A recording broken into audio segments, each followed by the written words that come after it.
कि इस वक्त बड़ी खबर आ रही है, बल्ला वापस मिल चुका है। आप लोग इस वक्त खान साहब से मुलाकात करके निकल रहे हैं, क्या कहना चाहेंगे बल्ले की बहाली पर? देखें, कौम को मुबारक हो, क्योंकि पाकिस्तान की सबसे बड़ी पार्टी वो पीटीआई है।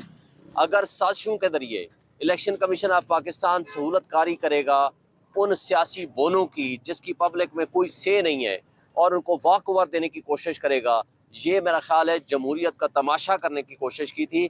ये आइन की पामाली थी। हम अल्लाह का शुक्र अदा करते हैं, हक सच की फतह हुई है, आइन की फतह हुई है, कानून की फतह हुई है, जमहूरियत की फतह हुई है।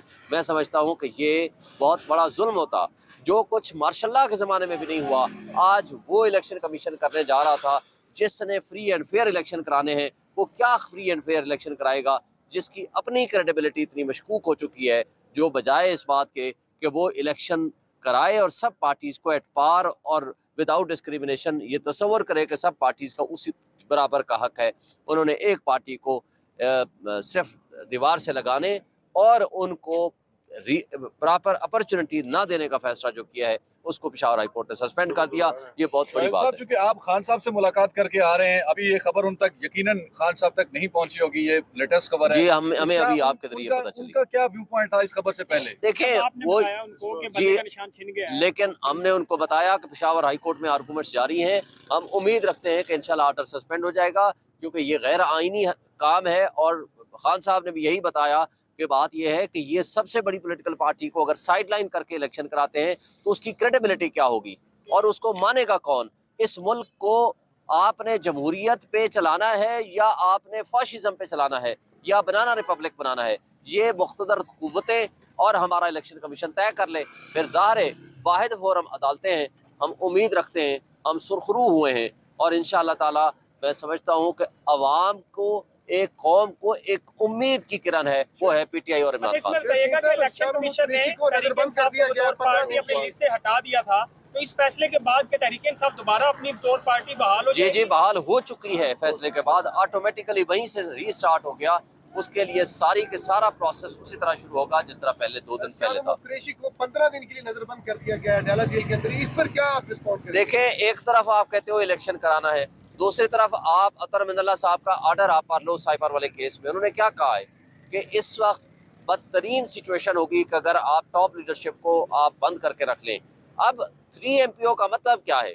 उस दिन सुप्रीम कोर्ट ने खुद कहा कि आप 3 MPO के ऑर्डर कर रहे हैं और इलेक्शन कमीशन उन लोगों को DRO और रिटर्निंग अफसर बना रहा है जो हमारे खिलाफ 3 MPO के ऑर्डर्स कर रहे हैं और सैकड़ों की, हजारों की तादाद में किए हैं। इसलिए उमैर नियाज़ी साहब ने ये पिटीशन फाइल की थी कि भाई इनके ऊपर हमें भरोसा नहीं है। अब हम क्या कैंपेन न चलाएं? क्या शाह महमूद कुरैशी जैसा सीनियर और सीजन पॉलिटिशियन बाहर आएगा तो उससे अमन को खतरा हो जाएगा? ये क्या भोंडा मजाक है? और यही मेरे साथ क्वेटा में हुआ, यही हमारे साथ सारे लोगों के साथ कर रहे हैं। और अगर अभी भी यानी इलेक्शन शेड्यूल के आने के बाद भी अगर 3 MPO के ऑर्डर आ रहे हैं तो मैं समझता हूँ कि इलेक्शन कमीशन ऑफ पाकिस्तान की क्या आंखें और कान बंद हैं? ये उनको सोचना चाहिए, उनको समझना चाहिए कि ये करने क्या जा रहे हैं। और एक बात और है कि आज भी वक्त है कि रिकंसिडर करें अपने फैसलों को, और इस तरह की हरकतें करेंगे तो ये मजाक होगा हमारे मुल्क का, हमारे जमहूरी इदारों का, हमारे आइन का और कानून का। शाम, ये बताइएगा कि इमरान खान साहब की जो जमानत हुई वो आपने इमरान खान साहब को जब आगाह किया कि उसमें बेल होगी है साइफर में, तब खान साहब का रिएक्शन क्या था और उनको क्या लग रहा है कि वो कब तक बाहर आएंगे? साइफर वाले केस में उनको पता है पहले से जमानत हो चुकी है, उनको बता दिया गया था। और दूसरा ये है कि जो बाकी 2 मुकदमात हैं उनमें कुछ भी नहीं है, वो तो कल और परसों लगी हुई है। हम होपफुल हैं कि इंशाल्लाह उनमें भी जमानतें हो जाएंगी, तो वो हम उम्मीद रखते हैं कि इंशाल्लाह वो जल्दी बाहर आ जाएंगे। एक शॉर्ट सा कमेंट करूंगा कि इस वक्त दिल में जो ख्वाहिश है वो ये है कि काश हम वापस जा सकें, खान साहब को बताएं कि बल्ला वापस मिल गया। Thank you. ये तो क्या आप कोई किसी पुलिस एहलकार के जरिए, किसी भी ऑफिशियल के जरिए को पैगाम नहीं भेज सकते खान साहब? हम कोशिश करते हैं, क्योंकि जाहिर है उन्होंने अपनी ड्यूटी करनी है, उनके लिए मसाइल खड़े नहीं करना चाहते। इंशाल्लाह सुबह जो है वो